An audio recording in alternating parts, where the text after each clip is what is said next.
राम मनी ठसावा, राम जनी दिसावा, आचरणी राम असावा, जीवनी राम यावा. राम रंगी रंगून जावे, भाव राममय व्हावे रामास सदा. स्मरावे विश्वरूप जाणावे, नाही बंधन नाही सीमा. नाही पायरी नाही उमरा, मी राम तू ही राम खरा. राम रूपी सारा पसारा, इथे राम तिथे राम. राम राम विभू राम, जाणीव राम नेणीव राम, राममय मी. गात्र राम मज कशास हवे बंधन, मनी वाजे सदा रामधून. रामचरणी नत तल्लीन अंती, रामात होईन विलीन, रामात होईन विलीन. हॅलो नमस्कार, कसे आहात सर्व? मस्त आहात ना? मस्तच राहा सर्वांना. सर्वप्रथम श्री स्वामी समर्थ. तुम्हाला सर्वांना आजचा दिवस खूप छान आनंदाचा आणि आरोग्यदायी जाओ.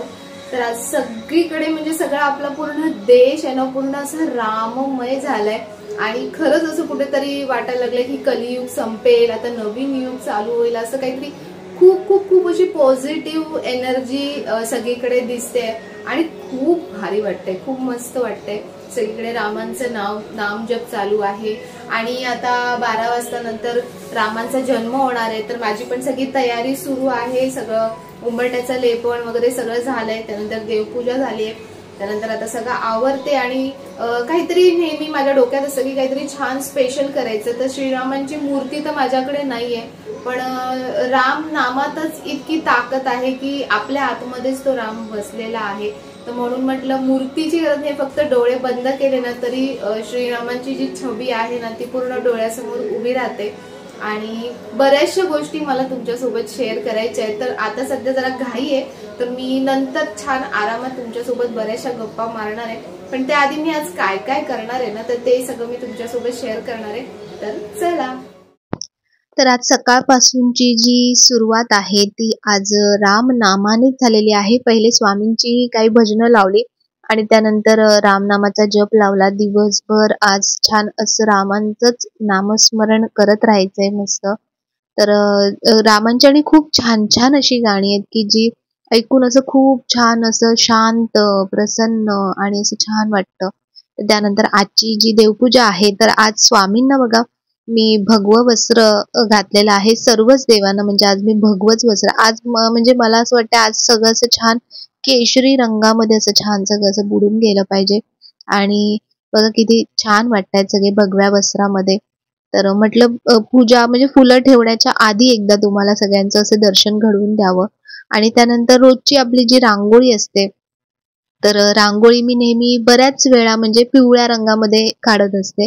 तर आज जसं विचार केलाय की आज केशरी रंगाचा जास्तीत जास्त वापर करायचा. तर इथे सुद्धा आज केशरी रंग म्हणजे पूर्ण खाली जे आहे बॅकग्राऊंडला ते पूर्ण केशरी रंगच टाकते.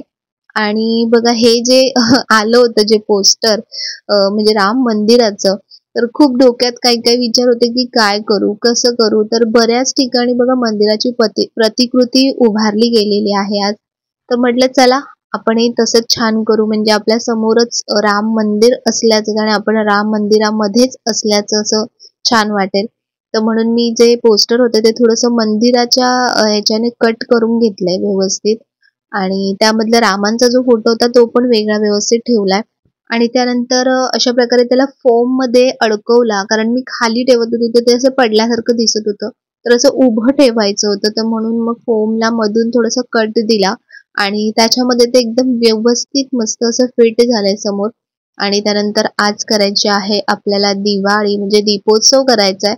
तर म्हणून छान मग असे सगळे वेगवेगळे सगळे दिवे असे सगळे प्रज्वलित करणार आहे.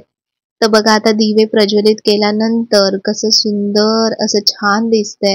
आणि आज एक गोष्ट मला जाणवत होती की स्वामी महाराजांना मला असे छान प्रभू रामचंद्रांच्या अवतारामध्येच असे वाटत होते. तर तुम्ही पण बघा पूजा करताना तुम्हालाही तसंच काही जाणवतंय का?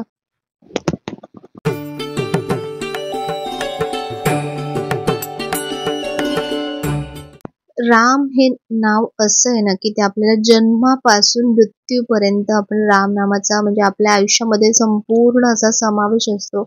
जसं आपण म्हणतो की राम हे आपल्या आतमध्येच आहेत. तर तसंच मला आज म्हणजे राम नामांचं आजचं जे महत्व आहे, खूपच महत्व आहे आपल्या आयुष्यामध्ये. तर म्हटलं म्हणून राम नामाचंच आपण जे दिवे आहेत ते प्रज्वलित करूया. तर म्हणून अशी छान मी खाली पहिले रांगोळी थोडीशी काढून घेते आणि त्याच्यामध्ये जे दिवे आहेत वॅक्सचे दिवे तर ते मी लावणार आहे.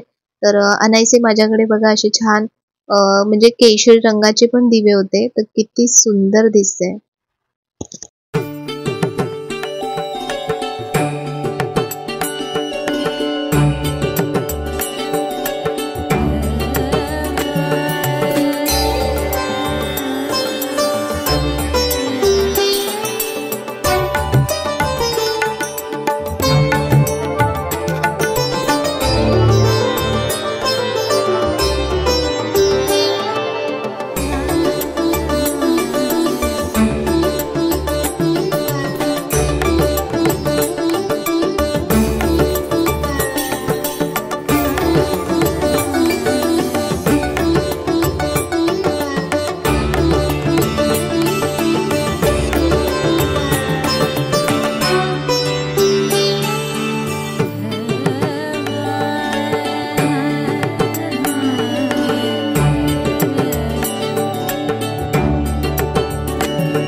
महापातकनाशनं ध्यात्वा नीलोत्पलश्यामं रामं राजीवलोचनं जानकी लक्ष्मणोपेतं जटामुकुटमण्डितं सासितूणधनुर्बाण पाणिनक्तं चरान्तकं स्वलीलया जगत्त्रातुमा आविर्भूतं मजं विभुं रामरक्षा पठेत् प्राज्ञ पापग्नि सर्वकामदां शिरो मे राघव पातु भालं दशरथात्मजः कौसल्येयो दशो पातु विश्वामित्र प्रियश्रुतिः घ्राणं पातु मकत्राता मुखं सौमित्रिवत्सलः जिह्वा विद्यानिधिं पातु कण्ठं भरतवन्दितः स्कन्धो दिव्यायुधः पातु भुजो भग्नेशकामुकः करो सीतापति पातु हृदयं जामदग्नजित् मध्यं पातु करन्द्वंसी नाम्बीजाम्बवदाश्रयः सुग्रीवेशः कटी पातु सक्तिनी हनुमत्प्रभुः उरुरगुत्तम पातु रक्षः कुलविनाशकृत् जानुनी सेतुकृत् पातु जङ्गे दशमुखान्तकः पादो विभीषण श्रीद पातु राम आएंगे तो अंगना सजाऊंगी दीप जला के दिवाली मैं मनाऊंगी मेरी झोपड़ी के सारे दुख मिट जाएंगे राम आएंगे मेरी झोपड़ी के सारे दुख मिट जाएंगे राम आएंगे राम आएंगे आएंगे राम आएंगे राम आएंगे आएंगे राम आएंगे। तर अखेर आज राम भगवानांच्या मूर्तीची स्थापना झालेली आहे. अयोध्येच्या मंदिराचं छान असं प्रतिष्ठापना उद्घाटन सगळ्या गोष्टी झालेल्या आहेत आणि खरंच म्हणजे खूप दिवस झाले जिथपासून ह्या सगळ्या गोष्टी ऐकायला येतात तिथपासून सगळं म्हणजे असं देश ना पूर्ण राममय झाल्यासारखं वाटतोय. बऱ्याच गोष्टी म्हणजे बरेच त्याच्यामध्ये कॉन्ट्राडिक्ट बऱ्याच गोष्टी झाल्या, खूप काही कॉन्ट्रोवर्सी चालू होती. पण मला असं म्हणायचंय की जिथे भक्ती असते जिथे प्रेम असतं ना तर तिथे ह्या सगळ्या गोष्टींना आपण म्हणजे विचार करणं ह्यांना सगळ्यांना दुय्यम स्थान दिलं पाहिजे. पहिलं स्थान आपल्या देवांना आपल्या भक्तीला दिलं पाहिजे. कोणाच्या पण हातून का होईना किंवा कोणाकडून पण का होईना राम भगवानांच्या मूर्तीची स्थापना झाली. आज एवढ्या वर्षांपासून म्हणजे जवळपास 500 वर्षांचा इतिहास आहे. 500 वर्षांपासून ज्या गोष्टीसाठी एवढं भांडणं चाललंय, ज्या गोष्टीसाठी एवढ्या लोकांनी आपल्या प्राणाचा त्याग केलाय, बलिदान दिलंय, तर त्या लोकांच्या त्यागाचं, बलिदानाचं आज कुठेतरी चीज झालं असं मला वाटतंय. तर कसं असतं ना, कोणीही व्यक्ती या गोष्टीसाठी म्हणजे कारणीभूत नसते किंवा क्रेडिट नसतं त्याचं. खरं सांगायला गेलं तर जे असतं म्हणजे ह्या एवढी मोठी गोष्ट जी एवढ्या वर्षात नाही होऊ शकली ती आत्ता होते. ना भूतो ना भविष्यती अशी ही गोष्ट घडते आपल्या डोळ्यांसमोर. तर ही गोष्ट कोणा सामान्य माणसाच्या म्हणजे म्हणतात ना की सामान्य माणसाच्या बसची बात नाहीये ही. जोपर्यंत देवांची इच्छा नसते, जोपर्यंत त्यांची इच्छा नाहीये, तोपर्यंत कुठलीच गोष्ट होत नाही. तर म्हणून ही श्रींचीच इच्छा आहे आणि म्हणूनच ही गोष्ट आज घडते. आणि ह्या ऐतिहासिक गोष्टीला की जे पुढे करोडो वर्ष ही गोष्ट लक्षात ठेवली जाईल. जसं म्हटलं जातं की 7 जे आश्चर्य आहेत पूर्ण जगभरात, तर तसंच राम मंदिर हे मला तरी असं वाटतं की 8वं आश्चर्य असेल. की इतकं सुंदर भव्य दिव्य असं मंदिर बांधलंय आणि प्रभू रामचंद्रांची मूर्ती सुद्धा तितकीच गोड, सुंदर आणि अशी शांत आणि स्मित हास्य अशी आहे. खूप सुंदर आहे. तर आपल्याला म्हणजे मला तरी आता तिथे कधी जायला मिळेल नाही मिळेल माहित नाही. तर म्हणून आज मी माझ्या घरीच म्हणजे मंदिराची पूजा केली. अशी छान जो फोटो आला होता तर मग म्हटलं चला त्या फोटोची अशी छान पूजा करू की आपल्या समोर राम मंदिरच आहे आणि आपण राम मंदिरामध्येच बसलो आहोत आणि छान पूजा करतोय, प्रार्थना करतोय, भजन करतोय असंच वाटलं पाहिजे. आणि जेव्हा राम भगवान म्हणजे अयोध्येला वापस आले होते जेव्हा वनवासातून, तर तेव्हा सगळ्यांनी छान गुढ्या उभारल्या होत्या, छान दिवे लावले होते, म्हणजे दिवाळी साजरी केली होती. तर तशीच आज सगळ्यांनी अशी छान अशी दिवाळी साजरी केली आहे. आणि म्हणून मी असे श्रीरामांच्या नावासाठी असे छान दिवे प्रज्वलित केलेत. जेवढं आपल्या म्हणजे आपल्या छोट्याशा बुद्धीने, माझ्या छोट्याशा बुद्धीने जेवढं मला वाटलं तेवढं मी केलं.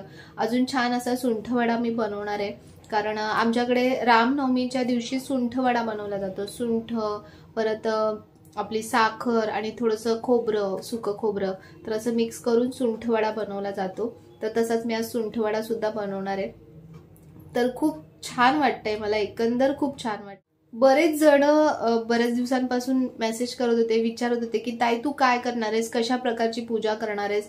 पण माझ्याकडे प्रभू रामचंद्रांची मूर्ती नाहीये, तर त्याच्यामुळे मी विचार करत होती की नक्की काय करू. आणि हे मला असं सगळं ऑन द स्पॉट सुचतं. खूप आधी प्लॅनिंग विचार करून माझ्या मनात काहीच येत नाही. आणि म्हणून मी काही शेअर नव्हतं केलं तुम्हाला की. आणि अशी काही पूजा असं नाहीये, ही एक भक्ती आहे, हे एक प्रेम आहे प्रभू रामचंद्रांवरती. तर त्यांनी जसं फक्त आपण म्हणजे पूजा आणि भक्ती नाही, तर त्यांनी त्यांच्या आयुष्यामध्ये जो वनवास भोगला किंवा त्यांनी त्यांचं जे पूर्ण चरित्र आहे त्याच्यामध्ये त्यांनी कसे ते वागले, कसे त्यांनी काय काय गोष्टी केल्या, तर ते आपण आचरणात आणणं सुद्धा तेवढंच महत्वाचं आहे. फक्त देव म्हणून पूजा न करता किंवा देव आहे आणि त्याच्याकडे आपण फक्त मागत राहायचं, तर असं नाही. तर त्यांनी त्यांच्या आयुष्यात काय काय गोष्टी आचरणात आणल्या, ते कसे वागले, त्यांनी त्यांच्या आयुष्याचा प्रत्येक टप्पा हा आपल्याला आपलं जेव्हा आपण जीवन जगतो तेव्हा कसं जगलं पाहिजे, काय केलं पाहिजे, तर ते सगळं आपण त्यांचं आचरण केलं पाहिजे. आणि आज खरंच काळाला या सगळ्या गोष्टींची खूप गरज आहे. तर असं वाटतंय की खरंच एक कलयुग संपून जाऊ दे आणि छान असं पुन्हा असं छान सतयुग येऊ दे. सगळ्या म्हणजे लोकांची जी काही बुद्धी भ्रष्ट झालेली आहे ती बुद्धी परत टाळावर येऊ दे. जे पण काही भ्रष्टाचार किंवा ज्या पण काही अत्याचार जो समाजामध्ये माजला आहे तर तो कमी होऊ दे. तर आपण म्हणजे अयोध्येला आज आहे जे म्हणजे अयोध्येला जे आपले प्रभू रामचंद्र आज विराजमान जे झालेले आहेत ते आधीपासूनच होते तिथे, ते आत्ताच आलेले आहेत असं नाहीये, पण आज ते भव्य दिव्य स्वरूपात तिथे विराजमान झालेले आहेत. जसा एक राजा विराजमान होतो तर तसे असे विराजमान झालेले आहेत. तर त्यांना हीच प्रार्थना असेल की देवा हे जे पण काही आज समाजामध्ये सगळं पसरलेलं आहे, स्त्रियांच्या बाबतीत, गोरगरिबांच्या बाबतीत जे पण काही भ्रष्टाचार वगैरे जो सगळा माजलेला आहे तर तो खरंच कमी होऊन जाऊ द्या. लोकांना खरंच सद्बुद्धी येऊ द्या. तर एवढीच प्रार्थना प्रभू रामचंद्रांकडे मी करेन. आणि जे पण काही बाकीच्या गोष्टी असतील ना तर त्या बाजूला ठेवा आणि छान आपण श्रीरामांच्या नामस्मरणामध्ये आणि त्यांच्या भजनामध्ये असे छान दंगून जाऊया. जसं पूर्ण आज सगळा देश जो असा दंगलेला आहे तर तसंच आपण पण सगळं छान असं त्याच्यामध्ये दंग होऊन जाऊया. आणि प्रभू रामचंद्रांना सुद्धा तितकंच म्हणजे देवांना सुद्धा तितकंच छान वाटेल की आपण त्यांचं इतकं सुंदर पद्धतीने असं छान पुन्हा स्वागत करतोय. आणि ज्यांनी पण त्यांच्या प्राणाची म्हणजे आहुती दिलेली आहे, ज्यांनी इतके त्याग केलेले आहेत, रक्त गाळलेले आहेत, तर त्यांच्या सुद्धा आत्म्यांना खूप म्हणजे शांती मिळू दे. त्यांना शांती मिळाली असेल आज, मला असं वाटतं की हे सगळं बघून त्यांच्या आत्म्यांना नक्कीच शांती मिळाली असेल. तर अशी आजची माझी छोटीशी पूजा होती. पूजा म्हणण्यापेक्षा एक प्रेम आहे, एक विश्वास आहे आणि एक भक्ती आहे. तर मला आणि फक्त मला शेवटी एक सांगायचंय की धर्म म्हणजे धर्माच्या वरून खूप साऱ्या गोष्टी म्हणजे खूप सारं हे जे चाललंय तुम्ही बघतच असाल, युट्यूबवर बघत असाल, न्यूजवर बघत असाल की धर्माला घेऊन खूप साऱ्या गोष्टी केल्या जातात. तर मला असं म्हणायचंय की धर्म हा म्हणजे समाजासाठी आहे. एक समाज म्हणजे एक समाजाची एक व्यवस्थित व्यवस्था असावी, तर त्याच्यासाठी धर्म बनवलेला आहे. माणसासाठी म्हणजे माणूस पहिले येतो, धर्म त्याच्यानंतर येतो. मला असं वाटतं माणुसकी पहिले आली पाहिजे. तर म्हणून धर्माच्या बाबतीत धर्माला मध्ये घेऊन धर्म खूप छान अशी संकल्पना आहे की आपल्याला एक छान कुठली तरी शिस्त लागावी, नियम लागावे, आपल्या जीवनात छान संस्कार यावे, ह्याच्यासाठी धर्माची स्थापना केलेली आहे. पण त्याचा आज कुठेतरी वेगळाच हे केला जातोय. तर तसं नको आपण करूया, तसं आपण नको विचार करूया. एकोप्याने आणि एकात्मतेच्या भावनेने आपण आज सगळे राहूया. तर म्हणून तेच देवांना तीच परत प्रार्थना असेल की सगळ्यांची जी बुद्धी आहे ना ती अशी छान टाळ्यावर येऊ द्या, सगळ्यांना सत विवेक बुद्धी मिळू द्या की जेणेकरून जे पण समाजात जे चुकीच्या गोष्टी होत आहेत तर त्या नको व्हायला आणि त्यातून काहीतरी वाईट साईड नको घडायला. जे पण घडेल ते छान चांगलंच आणि पॉझिटिव्हच घडेल. तर असाच विचार करू. आणि आजच्या या नोटवरती तर आजचा हा व्हिडिओ मी इथेच एंड करते. जर तुम्हाला कसा वाटला, आवडला असेल तर नेहमीप्रमाणे लाईक, शेअर, सबस्क्राईब नक्की करा. पुन्हा भेटूया आपण नवीन व्हिडिओमध्ये. तोपर्यंत सर्वांना बाय आणि सर्वांना श्री स्वामी समर्थ आणि जय श्रीराम.